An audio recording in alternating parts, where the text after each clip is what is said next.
지금 아이의 백일 사진이 있다면 확인해 보세요. 그것을 모르고 방치할 경우 안면 비대칭이나 척추 측만증까지 유발할 수 있기 때문에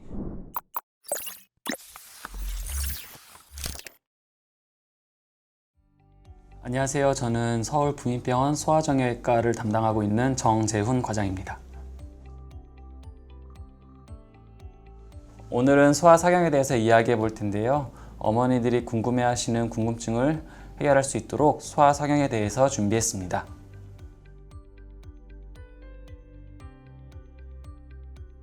사경은 한자어로 기울어질 사에 목경으로 어려운 한자인데 풀었으면 기운 목입니다.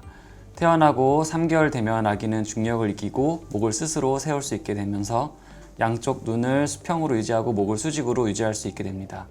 그런데 고개를 바로 하지 못하고 갸우뚱하듯이 기울인 자세를 보이는 경우가 있는데 그럴 때 엄마는 걱정을 하게 됩니다. 아이의 머리가 무거워서 목에 힘이 없어서 수많은 추측을 하시고 걱정하실 텐데요. 이런 경우 가장 흔한 원인이 근육성 사경입니다.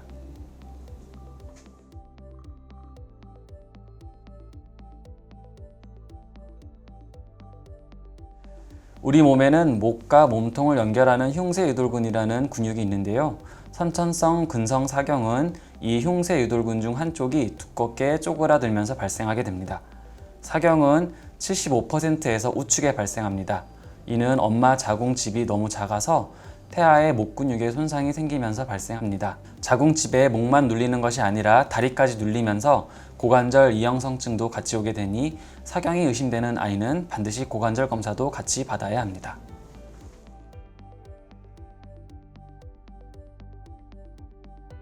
우선 아이의 고개를 유심히 관찰하시면 쉽게 알 수 있습니다. 고개를 가누지 못하는 신생아의 경우 한쪽 목이 유난히 두꺼워 보일 수 있고요.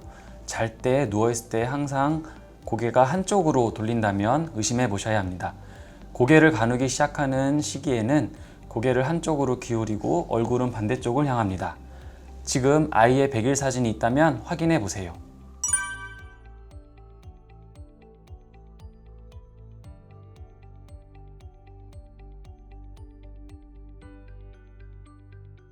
고개가 기울었다고 해서 모두 근성사경으로 진단되는 것은 아닙니다.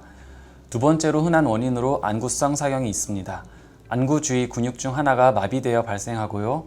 자세성 사경 혹은 측경 때문에 고개가 또 기울어질 수 있습니다. 정확한 감별 진단을 위해 꼭 소아정형 전문의의 진찰과 상담이 필요합니다.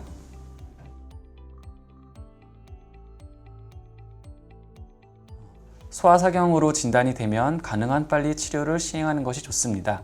고개를 왼쪽으로 기울이고 우측으로 얼굴을 돌려서 흉쇄유돌근을 스트레칭 해주는 동작을 10초간 합니다. 돌 전에 실시할 경우 치료 결과는 매우 우수합니다. 신생아 때 아주 심한 사경이라도 스트레칭 치료를 꾸준히 해야만 수술적 치료 또한 결과가 양호하기 때문에 치료를 끝까지 잘 받아보시는 것이 좋겠습니다.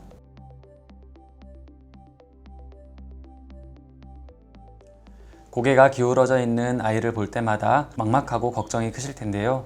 아이를 서울부민병원으로 데리고 오세요. 서울부민병원엔 소아정형외과 전문의가 아이의 출생력, 발달 수준 등 병력 청취를 하고 초음파 검사를 통해서 목뿐만 아니라 고관절까지 아이의 전반적인 건강 상태를 원스톱으로 진단할 수 있습니다.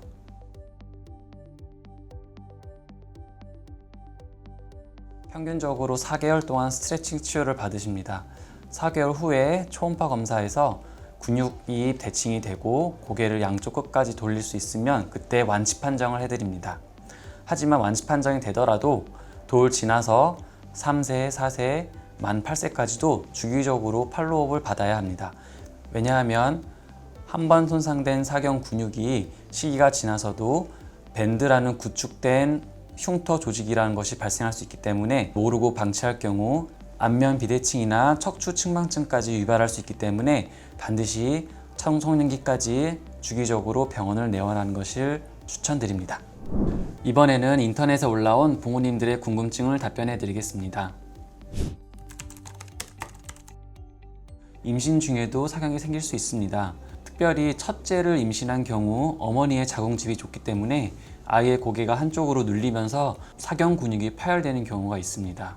동시에 자궁집이 좁을 때 다리가 눌리면서 고관절 이형성증이나 고관절 탈구가 생길 수도 있습니다. 첫째 아이가 고개가 기울어진 경우에 서울부인병원으로 데리고 오시면 진단과 치료를 책임져 드리겠습니다. 사경으로 진단된 경우 사두증이 생기지 않는지 궁금해하시는 부모님이 많으신데요. 맞습니다. 사경은 고개가 한쪽으로 구축되는 것입니다. 그랬을 경우 머리가 한쪽으로 계속 눌리기 때문에 사두증으로 이어지고 이 사두증이 심한 경우엔 헬멧 치료까지 해야 될 경우가 생깁니다. 반대로 사경 치료를 잘 하면 사두증도 동시에 좋아지기 때문에 먼저 사경 치료를 위해서 서울부인병원으로 내원하시는 것을 권유드립니다.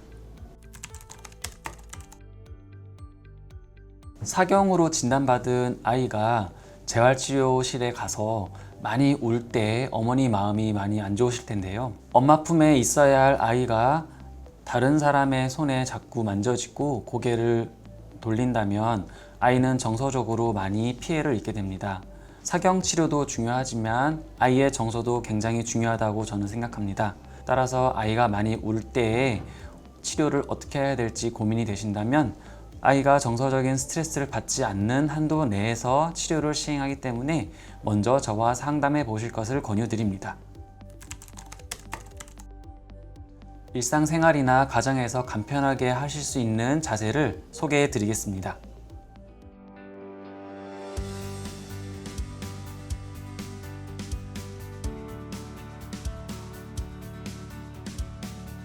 오늘 소개해 드린 내용은 어떠셨나요? 더 많은 질병, 건강관리 정보를 보고 싶다면 구독, 좋아요 부탁드립니다.